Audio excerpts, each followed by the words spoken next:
1.5 साल से समता पार्टी हरियाणा के अंदर बढ़ चढ़कर कार्य कर रही है। पिछले लोकसभा में समता पार्टी ने अपने 2 उम्मीदवार उतारे, कुरुक्षेत्र धर्मनगरी से जी चुनावी संघनाद बजाया और वहां से 2 उम्मीदवार उतारे, पहला कुरुक्षेत्र, दूसरा सोनीपत से। जैसा हमने हरियाणा प्रदेश की जनता को वादा किया था, हम विधानसभा चुनाव हम लड़ेंगे, पूरे जोर शोर के साथ लड़ेंगे। तो आपने देखा, आप देख रहे हैं कि हमारे उम्मीदवार बढ़ चढ़कर, अच्छे उम्मीदवार, कर्मठ उम्मीदवार जो कि समाज सेवी हैं, आगे समाज सेवा करना चाह रहे हैं, वही उम्मीदवार हमारी पार्टी से टिकट लेके मैदान में उतर रहे हैं। आपको बताया समता पार्टी का मतलब, समता का मतलब समानता, समानता मतलब हमारा एक ही लक्ष्य है, हर कोई बराबर हो, हर कोई समान हो। समता पार्टी किसी को किसी धर्म से, किसी जाति से नहीं देखती, जिसको बोलते हैं हम समाजवाद।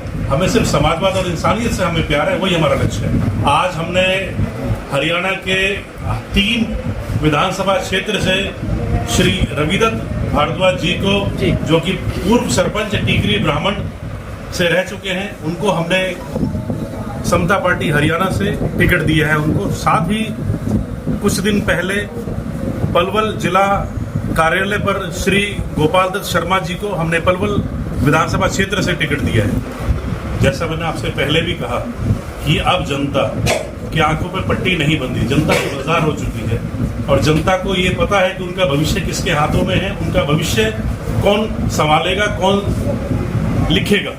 जनता का वोट जनता के हाथ में है और जनता को ये पता है कि हमें इस बार वोट ईमानदार, कर्मठ और निस्वार्थ उम्मीदवार को देना है। समता पार्टी को पूरे देश ने, हमारे भारत देश ने तीसरे विकल्प के रूप में मान लिया है, चुन लिया है और आने वाले समय में समता पार्टी संघर्ष कर रही है, करती रहेगी, जनता इसके साथ है और आने वाले विधानसभा में, लोकसभा में समता पार्टी अपनी सरकार भी बनाएगी। पहले तो मैं क्षमा चाहूँगा, मुझे पार्टी में जुड़े हुए 1.5 साल हो गए जी। मैं हाल ही में नहीं जुड़ा हूँ, पार्टी के लिए कार्य कर रहा हूँ। पार्टी ने मुझे इस काबिल समझा कि इस बार मैं पलवल विधानसभा से चुनाव लड़ूं, तो मैंने वो अपने सिरोधार्य रखा और अग्रसर हो गया समता पार्टी की राह पर। लेकिन अभी आप सभी जानते हैं कि भारतीय जनता पार्टी ने क्या किया है, कांग्रेस ने क्या किया है। अभी भारतीय जनता पार्टी को 10 साल दिए, उन्होंने 10 साल में और बेड़ा गर्क करके रख दिया। कांग्रेस को इतने साल दिए,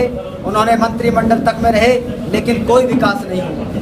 जबकि पलवल जैसे डिस्ट्रिक्ट को पहले ही डिस्ट्रिक्ट बन जाना था, हमारे कुछ पुराने नेताओं ने इसका बंटाधार कर दिया। लेकिन अब ऐसा नहीं होगा। अब समता पार्टी समानता के साथ में सदा खड़ी रहेगी और पलवल के क्या, पूरे हरियाणा के विकास के लिए आगे आएगी। पहले मैं मेरे पर विश्वास करने पर पार्टी को धन्यवाद देना चाहूँगा कि उन्होंने मेरे पर विश्वास किया। दूसरी बात, जो पार्टी की नीतियाँ हैं उसके अनुसार कोई भी आदमी विश्वास नहीं करेगा, क्योंकि नाम के अनुसार ही समता यानी समान मात्रा में सबको लेकर के चलना, उसी से प्रभावित होकर के हमने इस पार्टी को ज्वाइन किया है और पार्टी ने भरोसा करके उम्मीदवार हमें बनाया है। तो इसी तरह से जनता भी इस पार्टी को